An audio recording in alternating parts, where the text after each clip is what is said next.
Okay, folks. Here's something I wasn't gonna pay much attention to this. I'm just looking at this thing here. How the internet is radicalizing young men and creating incels. That's the title of this. It's from Podcast in America. So I think nothing of this. I think there's an incel group and blah blah blah. Some say I could be one myself, but no, I have a girlfriend. I just spoke about a girlfriend not too long ago, so seems like I could get girls. I don't have that many, but I could get girls. I think I could get girls. It's gotta be more on point with it. I mean, more. I know I could. Yeah. Example, last night I could have got there, went to Advent, and I could have got pick up a few, one at least. But nah, they're kind of, I know their type. That's another story, folks. So I'm not gonna go into that. But they're talking about incels. But there's a point here I wanted to think about. He talked about voting and how they, in terms of politics, why they vote for Trump. And this is maybe the reason why they vote for Trump. And I got my own views on this too. About these issues around misogyny as it relates to politics. We've had this growing gender gap in the US where more women keep voting for Democrats, more men keep voting for Republicans.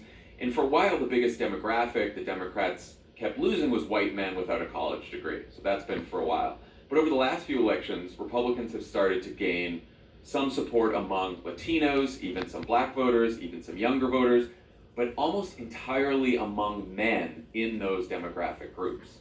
And some of these young men might be like, Barstool Sports fans, and others might be listening to Joe Rogan, and then there's some who are Ben Shapiro and Jordan Peterson fans.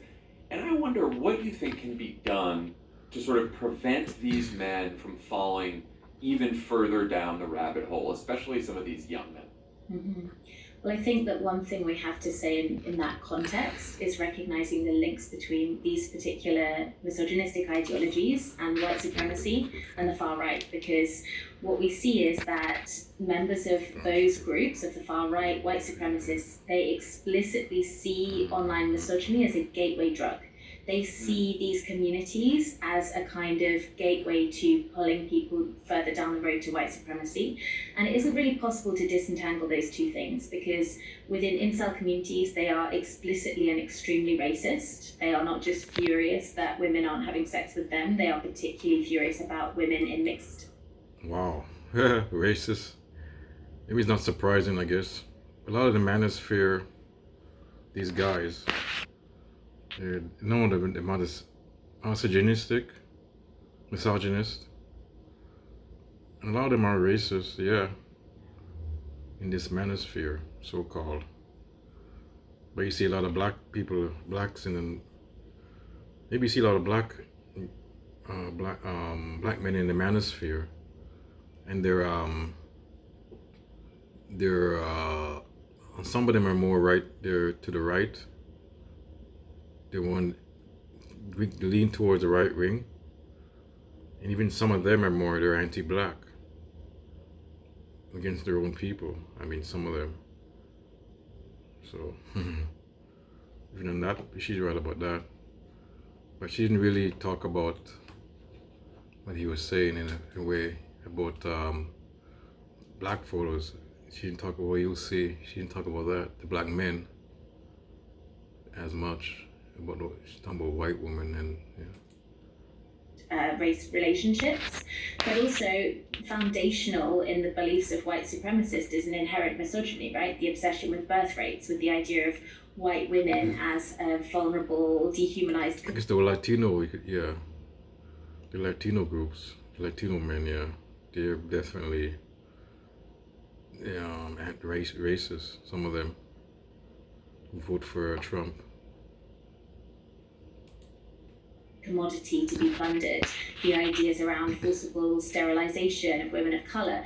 So I think part of what we're seeing there is also about racism, and that's also partly why we're seeing this significant number of white women voting for men like Trump as well. Yes. See, they vote against their own interests. Their own interests. People, we've been saying that a lot of the people in the black community has been saying that, and these black women are saying that. They vote against they're voting for their whiteness instead of the issues, abortion, contraceptives, and other things. You know what I mean? They're voting against their own interests. It's like these Trump voters, the MAGA voters voting against their own interests. And of course, people. So it's partly that there is a racial component here that we have to recognize, but it's also, I think, about trying. Yeah, it is. We have to. Yeah, that's their own whiteness. To reach people before this point. We know from all the research there is that de-radicalization is difficult, it's expensive, it's time consuming, but prevention is much better. It's much easier, it's cheaper, it's more effective. So I think the answer to this is conversation. See that, folks? Yeah, that's a point. It is better before these people go, even these MAGA people. She's saying before they, I'm saying before they become MAGA, prevention is the best thing. It's hard to change people like this. Very hard. You know what I mean? Brought up, not just Trump. I mean, they're radicalized, not just because of Trump, maybe years of being taught this. You know what I mean? So that's why they're radicalized. And they vote for Mr. Trump. I mean, not just him. He came along and just put him put more gasoline on the fire. That's essentially, that's what he did. From a much younger age. It's too late to talk to kids about this stuff at 14 or 15. It's too late to try and unpick the kind of radicalization of figures like Andrew Tate when they've already preempted it by telling them, Andrew Tate, he's the most famous of the incels. I mean, you could say he's an incel kind of, or you could say he's another group, but a pickup artist group. That guy. Yeah, he's a criminal. I think they're gonna get him. They're gonna say that. They're not gonna go into it. But he's gonna, hopefully he does get convicted, but anyways. Is going to come for you and they're going to try and persuade you that I'm wrong. It's about, I think, giving young people tools, not just around gender stereotypes and around these kinds of issues about consent and healthy relationships, but also around internet literacy from a really young age, because so much of this stuff is misinformation, and understandably, they're not necessarily recognizing that, particularly if you're, There's a lot out there, folks. Maybe we call it out. But we have to tell the truth too. Maybe they've been lied to all the years. These people, I mean, and that they're what is the other side to this? They've been lied to. Some of them are forgotten. So I think she talked about this Anna Kasparin with Vosh. But two of them is totally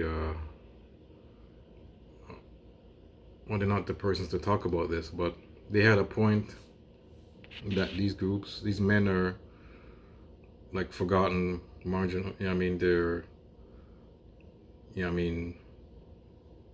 some of them are poor, they can't get jobs. You know what I mean?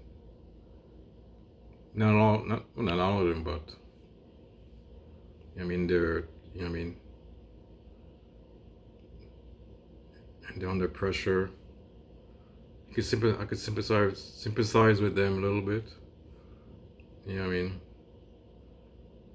And they blame other groups. That's why the racism comes in. They blame blacks and other groups. They can't get a job. Affirmative action. They should be blaming other people, groups. They should blame the government. That's what it should be focused on. And these well, not just the government too. These corporations, these businesses, the 1%ers. Anger should be towards, not the other groups who are just like them in the same position. And yeah. So they get into these. She never talked about that in a way. Interesting. She's more. So there's the other side to this. But she's still talking about more of these online sites. So she's not talking about they're kind of victimized too, I guess. That's what she's talking about in a way. Actually, more about women she's talking about. But they're victimized. But she's talking about these groups. They make money off of this. Then incel making money off of these white men. I mean, and on the internet they're making money off of them, and it's making them radicalizing them. That's what she's talking about. I guess it's more of these internet sites, and these, you know what I mean, and they're really destructive. You know what I mean? So she's not really. I guess she's not really victimized. Going to victimize. I mean. She's saying in a way they're victims, I guess. Yeah, right. Victims also are these internet groups, these online groups that radicalizes these young men. Vulnerable 11 or 12-year-old. It's also about providing spaces